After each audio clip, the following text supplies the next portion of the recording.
I'm a 38-year resident of the 26th District, been in Gig Harbor for 38 years. I have run for office several times and been successful a couple, park boards and stuff, but not so far to the state legislature, either in the House or the Senate. This year I'm running for the House seat that's currently held by Michelle Caldier. I had originally filed with the PDC to take a seat in the Pierce County Council, and when filing week came, after I had filed, I had a lot of residents in both the Kitsap and Gig Harbor area. They were surprised that I was running for office again, and they contacted me and said, if you are serious about running, would you please run for the legislature? And I said, well, we've got 2 R's in the legislature already, so why would you want me to run for the legislature? And there's a undercurrent here in Kitsap as well as in Pierce County, in the Pierce County side, that we're not being represented very well in position 2 and Michelle Caldier's seat. She's got $130,000 in campaign contributions so far this year, and that's the highest amount for any House seat in the state. So she's doing very well in her campaign contributions. However, only $4,000 of that $130,000, excuse me, have come from inside the 26th district. She's basically working as a lobbyist for the dentist. She was a retired dentist now, working in the legislature, and her campaign support, and most of her support, not just in campaign season, but most of the support during the year comes from, she represents a group of dentists, and they continue to fund her campaign and her activities, which is great, but in my opinion, and the opinion of a lot of people who contacted me when I was going to run for the county council was, she's not working very hard inside the district. Again, $130,000 in contributions, and only $4,000 of that money has come from inside the 26th district. 371 contributors the last time I counted, and only 28 contributors from inside the district. So she's spending a lot of time and a lot of money outside the district, to the detriment, in my opinion, and people who have contacted me since I announced I was going to run, a detriment to the 26th district. So you can compare Jesse Young, who is in position 1, and Michelle Caldier in position 2, and the kind of activities and the kind of success stories that Jesse has, as opposed to minimally, basically not very many rewards for our district coming out of position 2. So I've worked with Jesse over the last 4 or 5 years on the Tacoma Narrows Bridge. I've worked with Jesse on some other issues in the legislature, and we're a great team. You know, it's a good guy, bad guy team. You know, so I play the bad guy, and he's the good guy. But I wasn't running for office, so now I'm running for office. So now I'm going to be the good guy too. So I don't know how the dynamics is going to work, but I hope it works fine, and it will. We're both very aggressive and very knowledgeable on issues, and I think one hand will wash the other very well for us. So 38 years in the district, to get back to your original question. I have originally, I got started in I guess my campaigns for the district when the Tacoma Narrows Bridge project was, I'm going to say, thrust on us by the legislature, and I was very active and vocal on trying to keep the tolls down and put sidebars and some accountability on that project. And I'm still working on it. I'm now a governor's appointee to the CAC, the Citizens Advisory Committee, and working monthly and daily, basically, trying to make sure we keep those tolls down. Jesse and I worked on another issue this year. The State Department of Transportation is now going to increase the number of, excuse me, I'm sorry, let me turn this off, exemptions on the Tacoma Narrows Bridge to make it statewide, to make the policy statewide. And I have fought that, and we'll be down in Olympia again on June 17th to fight it some more. They're trying to change the law now that buses, transit buses, carpools, and a number of other exemptions will be enacted on the Tacoma Narrows Bridge. The difference between our bridge and all the rest of the toll projects in the state is that if somebody gets an exemption, somebody else has to pay the toll. we pay all the bills, 100% of the bills, the users of that facility. And the State Department of Transportation just doesn't quite get that yet, but we're still working on that. So, as I, early on in my campaigns, I'll call them campaigns, when I was younger, my kids didn't have parks, so I joined the Parks Department and shortly became the Parks Department in Gig Harbor and became the Park Board Chairman. And in 2003, we're going back a few years, I passed, while the chair of the board, we passed the only park board bond in Gig Harbor, which was for $6.5 million, which was the seed money that was used to build the Zamo Homestead Park in Gig Harbor. So that was a huge success for us. There's not been another bond passed, park bond in Gig Harbor. And so I take great credit for, I'll take great credit for that because it was a very important thing for our community. Also the Cushman Trail, I think that you're all aware of. We're using the Cushman right-of-way, as you know, the power line right-of-way in Tacoma, the public utilities would not allow us to use that because of, in those days, it was called electromagnetic fields, and there was supposed to be cancer that was caused by the electromagnetic fields. So they wouldn't let us, it wouldn't let the public utilize it. So I devised a plan to go to Pierce County and have Pierce County insurance risk management entity give a cover to Tacoma, so if anybody ever decided that they wanted to sue Tacoma, that we had, the Pierce County would cover that. So with that, then we were able to gain access to the Tacoma power line trail, and as you know now, it's a wonderful access all the way up to Borgen Boulevard and continuing from there forward. So I've been varied, and just when I set my mind on something, I get it done. And so I'm going to take those kind of skills to Olympia and work collectively and collaboratively with both sides of the aisle to get these kinds of projects done. It's not a political Republican or Democrat issue. These are issues that help the community in both sides of the county and on both sides of the aisle. So I'll be working hard with Jesse once I get elected to continue those efforts and make sure that we deliver projects, I'll call them projects, and campaigns to the people of the 26th district. So is that a long diatribe? That's okay. We're getting to know you. Let me ask you another question, because that was the obvious first issue. That why run against another Republican if you're running against Republicans? So it seemed like you outlined kind of your major critique of Michelle's tenure so far. Do you differ from her a lot politically, kind of philosophy-wise? Do you think she's not maybe absolutely sticking to some of the principles? Absolutely, she's not. How would you describe that difference? Well, the Republican Party has a platform, and it's an extensive platform, and it lays out, pick an issue, and there's a platform issue. There's a platform step in there that Republicans are supposed to live by. And she is not living by the platform. And a couple of issues this last year was there was two Second Amendment bills that came to the floor that she voted for that were in opposition to the Second Amendment and a challenge to people who are interested in maintaining their gun rights in the state.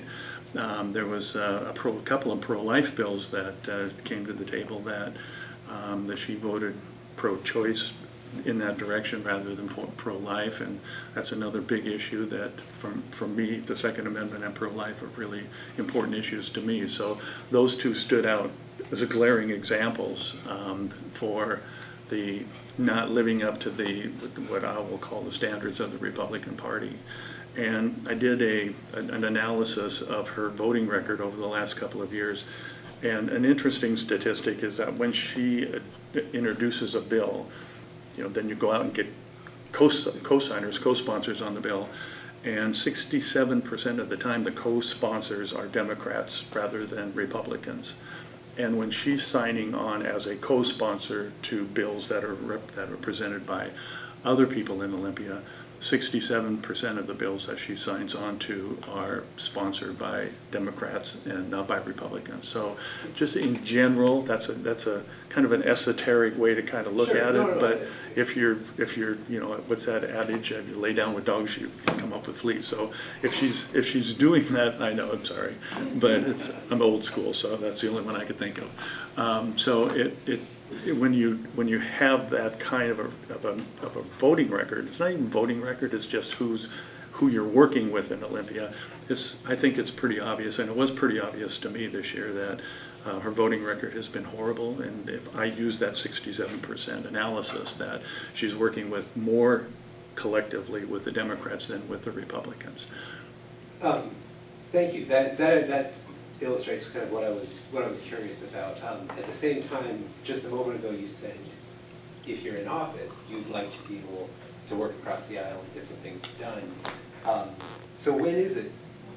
Maybe what are the issues you feel you would want to work with Democrats, or what does that mean to work with the other party then, while still holding on to the conservative beliefs, obviously, you have? There's always a better way. There's always a better way, and that's my philosophy in life.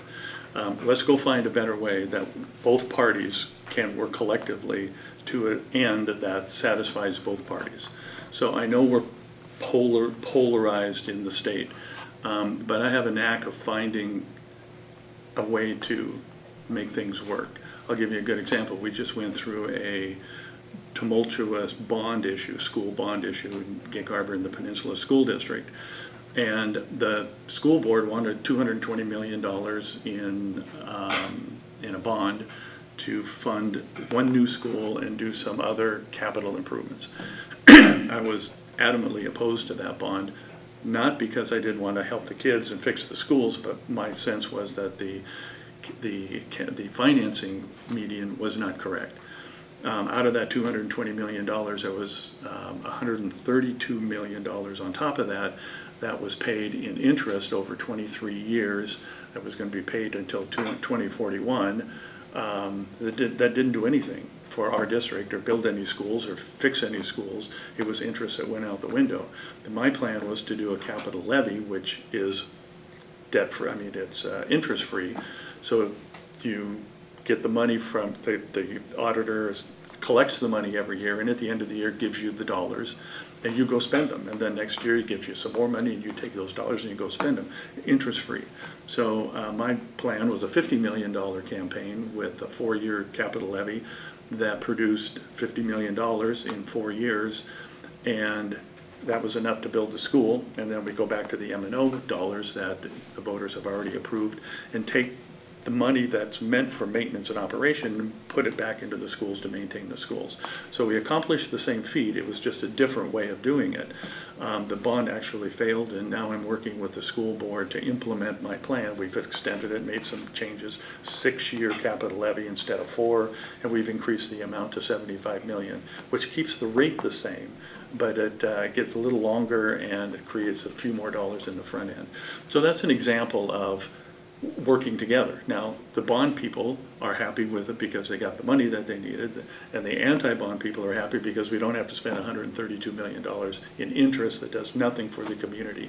But the big key for that was accountability on the school board. You give a school board $220 million and then you walk away and hope that they're going to spend that the right way, and you come back 5 years, 6 years later when they're going for another bond because they already spent the first bond money and now they need more. So now they're going to pile another bond on top of the first bond. So now we're getting buried in debt. So we wanted accountability. Our campaign group wanted accountability so that tell us what you're going to spend the money on in the front end. And then in the back end, we can stop you. You don't get, your money runs out, and we're going to compare what you did against what you said you were going to do. And if you were successful in what you were going to do, we'll do another capital levy, and the community would be happy to give you more money because you were accountable with the first time. So it's just that's the better way. It's just a better way of trying to find a solution that, if we're talking Democrat and Republican, let's find a way that we can pull both parties together to accomplish the same feat, but looking at it from different sides. Speaking of schools, one of my other questions was about your opinion on last sessions of the legislature. kind of the negotiation of the deal that was cut, just swap the property taxes and move that money to the state. I mean, McCleary is now satisfied, they're making progress. Do you think that was the right deal to make? Do you like how that happened? I was the guy in favor of the levy swap all the way through, because what the state was telling us is we need 85 cents from your levy dollars to bring into the state, because it's the state's responsibility now to pay the teachers. But we don't have any more money. So what we're going to do is we're going to swap. We're going to take 85 cents from your levy dollar and take it to the state. That satisfies McCleary. We'll use that money to pay teachers. But then we'll give you additional 85 cents in your levy.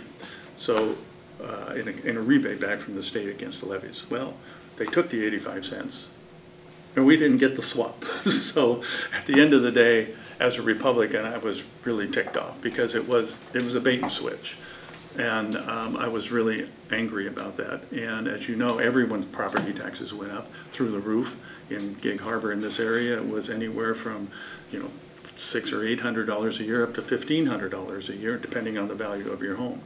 So everybody in this district, in the 26th district, was really mad, because it was a huge tax increase. And part of our levy, part of our opposition to the school bond was just that. I mean, you're going to now, on top of that huge tax increase, now you're going to dump another bond on top of that for the schools, and what you're going to do is tax people out of their homes. And it's not just the regular working people. This is going to be older folks that have lived in their home for years and years. They're on a fixed income. They live on that budget. They follow it to the T to make sure, I think I'm going to live to 85, so I need this much money to get to 85, and so that's where I'm on that road. And all of a sudden, blip, there's $1,500. Oh, blip, there's another 5,000, whatever. So the people on fixed incomes were terrified. Now it's scheduled to go back down after this transition year. Sure. Do you think wait, adequate? That's what they're telling you. Right. No, there's no. You're skeptical of that. I am skeptical, because there was a levy swap in place last year, and they took the tax but didn't give it back. Now this year they're going to go, I think we'll be able to give you back 30 cents. Well, thank you. You took 84, and it was supposed to be a swap, and now you're going to give us 30. Maybe. We don't know yet. So accountability is really important. And when I was talking about the school board, that's the accountability that I want to put into the system, not just in the school board and the school bond, but into the system. If the taxing authority tells you they're going to do this, then there has to be some accountability. And so by changing the bond, which was a 20-year bond, which is being paid back over 23 years, to a capital levy, which limits the length of time. In the first case, mine was 4, but we've now extended it to 6 years. At the end of the 4 years, or the end of the 6 years, the money stops. And you have to come back and tell us, what did we do? What did you do with the money that we gave you? And if it was reasonably within reason of what they said they were going to do, and they need more, we have no debt service at that point. There's nothing. So we can start from scratch right there and do another chunk of capital levy to the school board. That's the same kind of philosophy I want to bring to the state. We need accountability, because everybody keeps coming back. The state programs are like, well, we need $1 million to do ABC. And then next year they come back and say, yeah, well, that ABC just got us set up, but we don't have enough to implement, so we need another $5 million. So they get that. Oh yeah, we got that, and we've got all of our staff, we got our cars, we've got all of our equipment, but now we need implementation dollars, and then there's another $10 million. And that's how we get into the mess we're in, where there's so many tax dollars going out that we can't afford to pay all of those tax dollars. Accountability. Paul has a question. First of all, I want to, thank you for your service. Thank you. I saw on your website, you're Vietnam veteran, Vietnam 1968 Bronze Star. Yeah. Yes. So thank you for that. But just maybe a quick question, and then I've got a longer question. How much did that bond fail by? What percentage? Just over 1%. 1%, so 59%?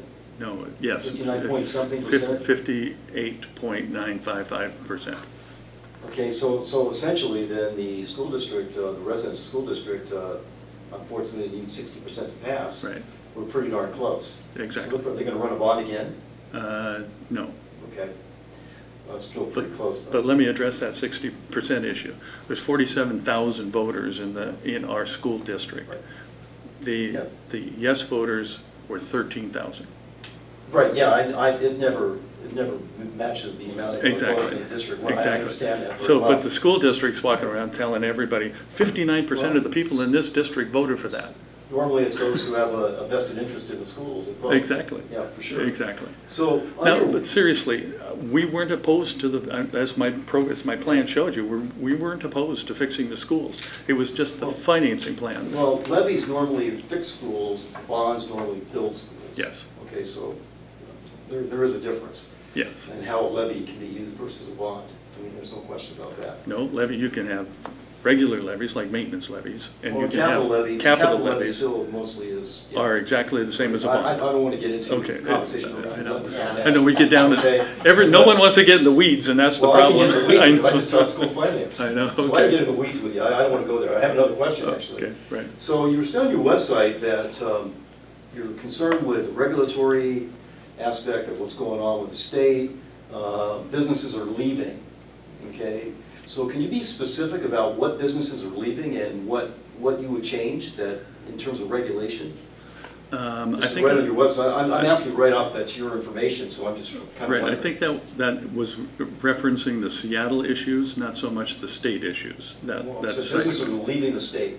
That's yes, what you were said. Yes, And well, that you're concerned about the regulations that are making that happen. Right. Specifically, what businesses are leaving the state and what regulations would you are opposed or, want to see changed? right. So every year, as I said, Okay. new regulations get piled on. Old regulations stay there. So the regulation pool keeps getting bigger and bigger. Well, can And you it be more becomes, specific, please? I just want some specifics. well, just for instance, in the building industry, 32% of the cost to build a home is now regulations.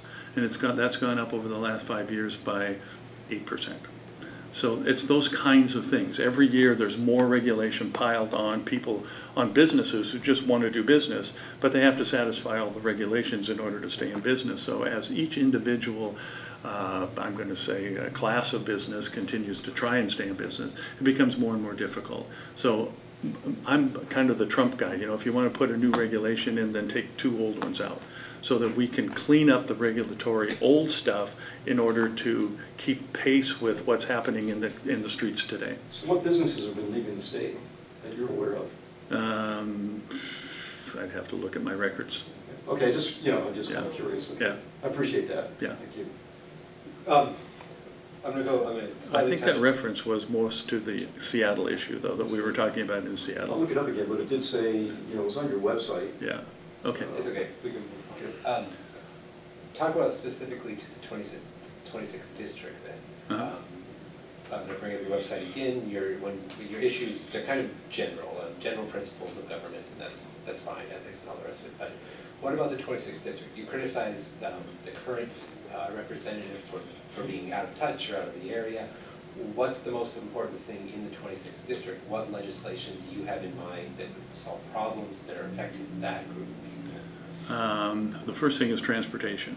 I'm a big proponent of transportation, and since the bridge went in, we took care of that bottleneck at the bridge so that traffic can get in and out of the community. And last year we capped the tolls, so now people are thinking, well, I'm more stabilized here now, so if I want to open a business here, I know that the toll's going to be $5 for the rest of the term, and then it goes away.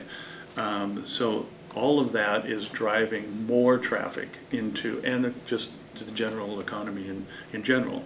And so we're getting much more traffic into the community. And in Gig Harbor, it feels like Ballard to me. There's so much traffic there. So we need to fix the traffic. We need to start there. And one of the first things is to extend the HOV lane from Olympic over to Point Fosdick, to Willachet. So you continue 3 lanes and get a second exit off of the freeway. There's a big bottleneck there now. The Purdy Bridge it's a bottleneck coming out every morning trying to get out of the Key Peninsula, and a bottleneck every night trying to get in. My plan would be to put a roundabout at that bridge temporarily, but the big plan would be to continue SR to Highway 144th Street, which comes down from the high school, across the bay over to follow the 144th Street right-of-way, which is the Cushman Trail right-of-way where the power lines are, and do that. Here specifically, Gorst, as everyone knows, is one of the worst traffic accident areas in this county, in this area. So I have worked with Jesse over the last few years in trying to put a plan together to connect SR 16 with SR 3 over Sinclair Inlet to just put a bridge over and connect it. Now, if that's a toll bridge and it's a $1 toll, is that something that the people would be? Could it be done for $1 though? I think so. Could it be? Yeah. So the issue, of course, is that the tribes are not happy about it because it causes a shadow on for the fish spawning beds, and so there was an issue there, as well as the last time I talked to the commander of the Navy here, they said that they use that to park their ships, and so they didn't want anything that would interfere with moving ships around through there. So, but I think that that's one of the big issues here, is if we could connect those two, it would get a free flow going there, and then there'd be an easy off-ramp there that goes down the hill into Port Orchard. You can't get to Port Orchard from here. There's no easy way to get there. So if you put that connector across from SR 16 to SR 3, then they easily put it down an off-ramp down into Port Orchard. Just to mention a few. Sure. What about any other public transit options that are part of that strategy you would endorse? You know, we live in a very rural area in comparison to on the other side of Tacoma Narrows Bridge, Tacoma up to Seattle area. Public transportation is important, and I think it's adequate, but I don't take public transportation, and most of the people I know don't take public transportation because we're so spread out in this area. You can't connect to where you want to go with public transportation. So either you make it a mass improvement, a mass expansion of public transportation, or you work with what we have. So I think that the most important thing is to unchoke the choke points and get free flow of traffic so that people can get in and out of their neighborhoods, get in and out of this peninsula area, and then certainly continue public transportation. But that's all I have to say about that.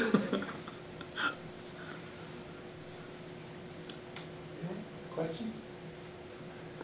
Not really. That doesn't sound good. I know. Again, it's our first one. We're getting worked up. Let me ask another transportation question, because one of the issues I think everyone needs to pay attention to is a lot of the funding has come from the gas tax traditionally, and now we need to start looking at different methods of funding these things. Vehicle miles traveled is one that the state has been experimenting with. What's your position on moving more towards something like that, or is there another alternative, or do we just raise the gas tax? What do you think? We do to raise money to pay for the things you're talking about, bridges? I'm not a proponent of pay by mile, not because it probably wouldn't work, because right now we have a lot of electric vehicles that are on the road that don't pay gas tax, obviously, and they're using the roads for free. So I think that there's a point there where they have to find a way to do that. The problem with the pay by mail is you put a GPS in your car and they follow you wherever you go. That's the personal security issue that most people have, invasion of my private time. And you know, part of that plan was we'll charge you less depending on where you go. Well, that means they're tracking you. So I'm not a big proponent of the pay by mile. However, the gas tax is not sufficient. Right now, 75% of all of the gas tax is going to pay off previous debt. So we're left with 25% of the gas tax to actually do things on the street. So I don't have a solution for that, but it would be, if I can get on the... Is tolling a solution? Pardon? Tolling, you know, currently we toll for major projects, bridges, things like that. Should we toll for more roads? If there's an equitable tolling plan for the state. As you well know, we pay 100% on the Tacoma Narrows Bridge. The 520 pays 72%. The new tunnel project's probably going to be 30%. So there has to be some equitability built into that. So if, for instance, the new tunnel's paying 30% of their cost through tolls, then we should be paying 30%, and 520 should be paying 30%. If you can't build it within a model that applies to everybody, then you shouldn't build it. But I think tolling has its place, just like talking about the SR16 to SR3 connector. That would be, if we could get the project done. You know, Jesse had a plan of taking not battleships, but aircraft carriers and stacking them along the bay. Now, I thought that was a little kind of out there, but it's thinking outside the box, you know. So, and that's what we need to do. We need to come up with plans, not that particularly, but those kinds of thinking outside the box in order to get these projects done, because there's not going to be enough money to do that under the current model. It's my understanding that when you have an electric car, your tab fees are much more expensive to compensate for the gas. Mm-hmm. Are you aware of that? Yes, but they're not so much more that they compensate for gas. I do have a question, and it's, since you're the first, I'll probably ask the question to everybody.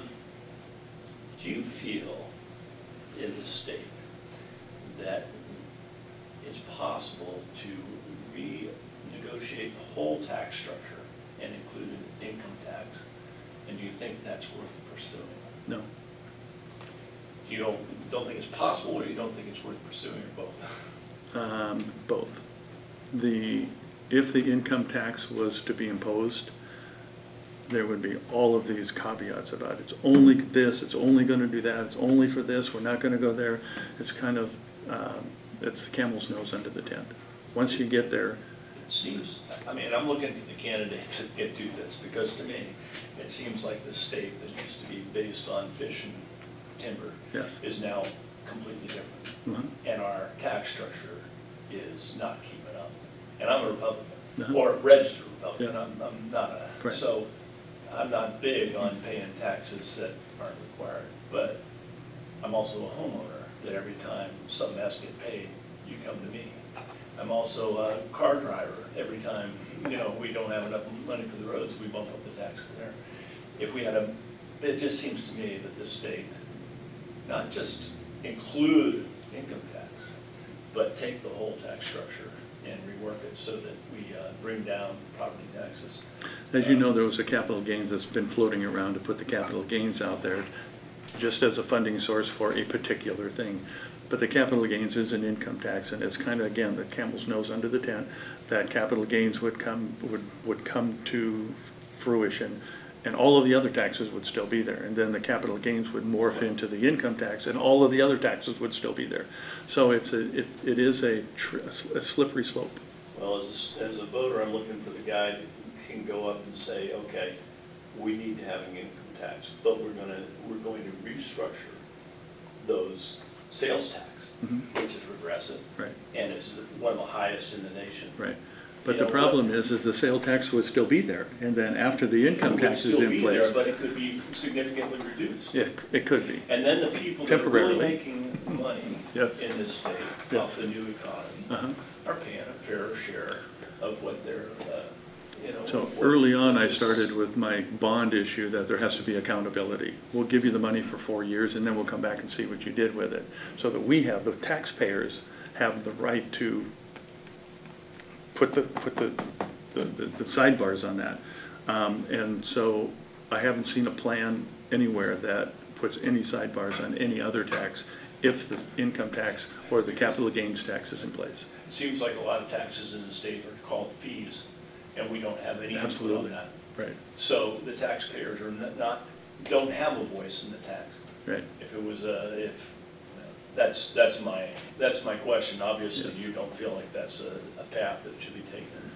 You know, I'm a constitutionalist. You know, they have the CONCON and the Convention of States that everybody's trying to get together, and my opinion is that the Constitution is the greatest document ever written, and there's no way you're going to fix it. And if you want to fix it, then we should do an amendment to the Constitution and not throw the Constitution out and start all over, or have some magic formula of changing the Constitution. Change the state constitution, I mean. So, you know, the good thing is we don't have an income tax here. So if we can keep that, that's a big draw for people coming to Washington State. Yes. Go ahead. We always look at increased income through taxes or bonds or whatever to do projects that are proposed. What about reducing unnecessary spending, frivolous spending? Is that ever reviewed, and does anybody ever go through the budget to see what could be taken out? Well, I gave you my example of $1 million, then goes to 5 million, then goes to 10 million. They keep building these municipal organizations, and there's a ton of waste and abuse in Washington State. And everyone who runs for office says, I'm going to cut out that waste and abuse and take all that money and put it back over here. But I've never seen anybody do that. Where would you start? What are your, I think that's awesome because we've heard it 100 times. I've done this for 10 years, I've heard it. Exactly. I don't necessarily agree with you that no one's done it, but where do you start? Well, I'd look at all the agencies. In fact, my thought process here would be, let's make the legislature a full-time job so that the legislative body is in session all the time, and get rid of all of the agencies. And let the legislators make the laws in the state of Washington. And they would have time to do that. Look at every agency in this state. Every agency has the director, the multi-director levels, and then all the staff, and then the office building, and all of that stuff. Get rid of just one agency, and you'll save billions of dollars, millions of dollars. Look at the Transportation Commission. I spend a lot of time in front of the Transportation Commission. They get paid minimally for the commission, but they have staff and they have office space and all of those, and they don't really make any decisions. That's the Department of Transportation makes the decisions, gives it to the Transportation Commission to take public comment and review, and then usually will rule in favor as the Transportation Commission wants it done. Let's go to education. Same thing. We have every school, the 295 school districts in this state have a board that runs the schools for the community that owns the schools and runs the schools. We can have a minimal, or we can have one of the bodies in the state legislature, the House Education Committee, for instance, could be the ones that set the rules. And then it would be codified, and they'd be laws, and they wouldn't just be policies. And if they were a full-time body, that they would have time to take care of those things and address those things. People that could go to the transportation meetings or go to the education meetings, have input there, if we had a full-time legislature. So I'm thinking that if we did that, we'd save millions of dollars and get rid of tons of red tape. So would you propose then the person that ran for a legislative position would have a law degree, or they'd have a doctorate in education, or they'd have a medical degree so that they could make those expert decisions? No. Rather than just the vote of the people? I'd let the people vote for who they want. Isn't there a risk of losing subject matter expertise in that idea? No, because I trust the voters. If you're going to go sit on the House Education Committee, that would be how you would run, and people would look at their qualifications while they were running. So they would select positions in the legislature and then prove it during their run that that's where they wanted to go. So and of course, the legislature has their own staff as well. That does all. They do all of. They do. Yes, they do. And so they do all of that research. So this kind of ties in with a comment you made earlier that intrigued me on the regulatory fees for building a house. Uh-huh. Is there a line in which, are you just against all regulations? You kind of lumped them all together. When I think about building a house, I want those health and safety regulations. I don't want a builder that's not going to build something to code, because I don't want to live in it. But where are you kind of lumped all the agencies together, and you've lumped all these regulations together. What do you think is necessary for good government and what is not? So lumping them all together in this format is the only way I could probably do that. It's a philosophy more than an exact science, cutting this out or cutting that out.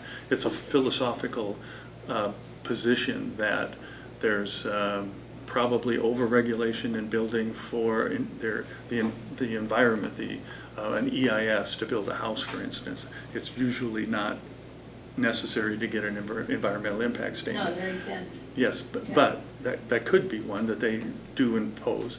Making sure that there's sufficient water in the groundwater to provide water for the houses that you're building. That's not required, but they But can. then the ultimate homeowner doesn't want to turn on a tap. Right. I mean, the developers, that's extra money to them. Right. But downstream, the consumer Uh-huh. wants sufficient water, Right. wouldn't you?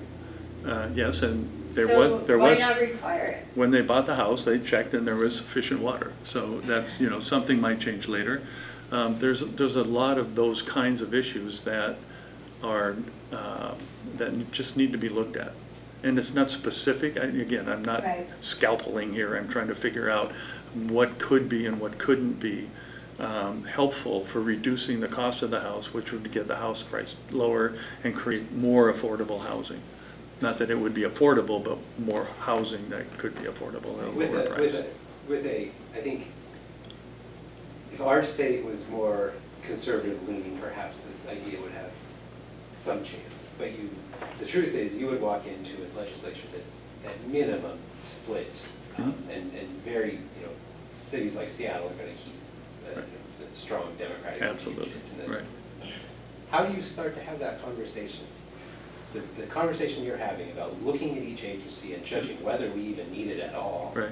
How do you even start that conversation with a divided legislature? Well, I would get my colleagues on the team first. I couldn't go out there all by myself and make people do something, but I can, depending on which of the committees I get on, that I would start with the issues that are before that committee and find solutions for those, and then expand on that and find solutions for others. And in the process of doing that, you start working collaboratively with other people in the other party to help get your process through and finding better ways to get collaboration, to find ways to get what everybody needs, what everybody wants to get done. But everybody has their own set of processes.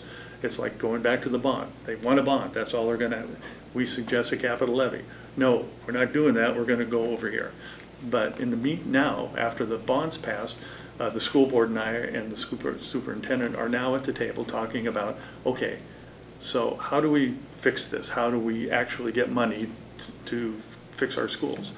And it's now come back to the capital levy, because that's the least expensive and the most responsive to the community. We can get the dollars on the streets faster. We can get the schools fixed faster. We can get maintenance done in the schoolrooms faster, and without that onerous $132 million in interest rates, interest that goes out the window. Let me give you an example. It's just as as we wrap things up here, there's a topic I want to ask everyone about. We have an issue in this country and in this state and in each of these communities, and 26 is no different, with people addicted to opioids. This is, the administration has said this is a priority. Is it the state's job, or do you think each community, along with your philosophy of let them sort things out, is this something community by community they have to solve it? Or does the legislature have a responsibility to get involved with that, and would you get involved with that? I've wrestled with this one because I know it's an issue. I know it's a statewide issue, and I don't have an answer. I'll give you a little anecdotal story. In 1977, I was a 3-pack-a-day smoker, and I went to Schick Center for the Control of Smoking and paid them a whole bunch of money so that I stopped smoking. That was on me. I did that. I fixed it myself. Somebody who's on opioids, they need to want to stop in order to stop. So throwing more money at the opioid problem is not the answer. But what is the answer? How do we solve that problem? There's a whole bunch of research going on now. There's a whole bunch of ideas. Somewhere, someplace in that pile of ideas, there's a point there where we can begin to address the issue. And I believe that it is a community by community, city by city, and not so much a state issue, but the state has an obligation to help coordinate and put together whatever the resources we can to solve the problem.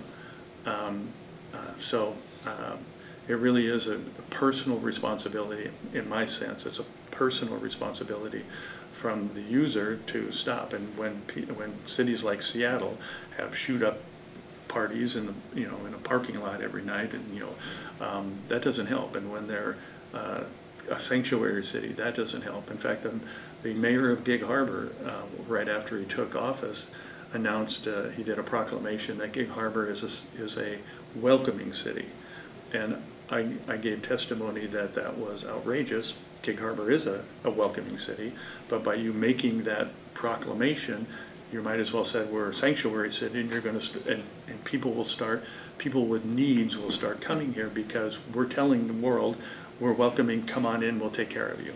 And I think that that's a bad message to send out. And isn't sanctuary cities more involved in immigration, or are you making a connection between immigration and other No, I'm just saying that to somebody who's looking for help, welcoming city is the same as they don't know the difference. Oh, it's a welcoming city, so let's go there and live. So we have a very small homeless problem in Gig Harbor. Chief of police says, well, we maybe have 5 or 6 living along the Cushman Trail. We don't even see them. It's not that we're not caring for and taking care of them. We are. The city is doing that. But I think it does harm to the city when you put out a message like, come on, we'll take care of you. It's just going to cause more resources for the city to be spent on that, on an issue that isn't a problem now, but could be that problem. So I don't know if that answers your question, but the opioid problem is a really big problem. Okay, well, that was about the time. We had a lot of, anyone have a last question? Yeah, I do. One last question. One more question. School violence, and you obviously know what's going on nationally and even here in the state. Right. You just had on the news where the various little kids Yep. just graduated, Yep. that were involved in the shooting 4 years ago. So if you get into the legislature, what would be your position on how to deal with those particular issues? Each school district, 295 school districts, have maintenance and operation money to take care of those issues within their school district. It's their responsibility and their choice on how they spend the maintenance and operation money. In most cases over the last 20 years, they've been taking the M&O money and using it to pay higher salaries to teachers so they can keep the good teachers in the district. But that's at the detriment to the buildings and to other programs in the district.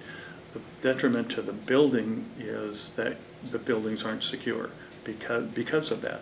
If they would take money out of the maintenance and operation money to secure the entrances, put up cameras, put locked doors, secure, nobody gets in unless they come through this entrance kind of thing. And I've had this conversation with the school board in our district, and they're just shrugged their shoulders. And unfortunately, you need to get to that point where something happens so that they said, crap, I guess we should have done something about that before it happened. And it's not, I think we feel isolated here that it's not going to happen here. But at every school it happens, that's what they say. We never thought it was going to happen here, and it does. So you're talking about structural changes to the buildings? Absolutely. Okay, Right. Thank you. And did you support a state law to do that, or you're talking about each community doing that? My position is if the school districts won't do it, then the state should provide funds targeted and specific to each school to make those schools secure. And the state should find the money to do that. I've got an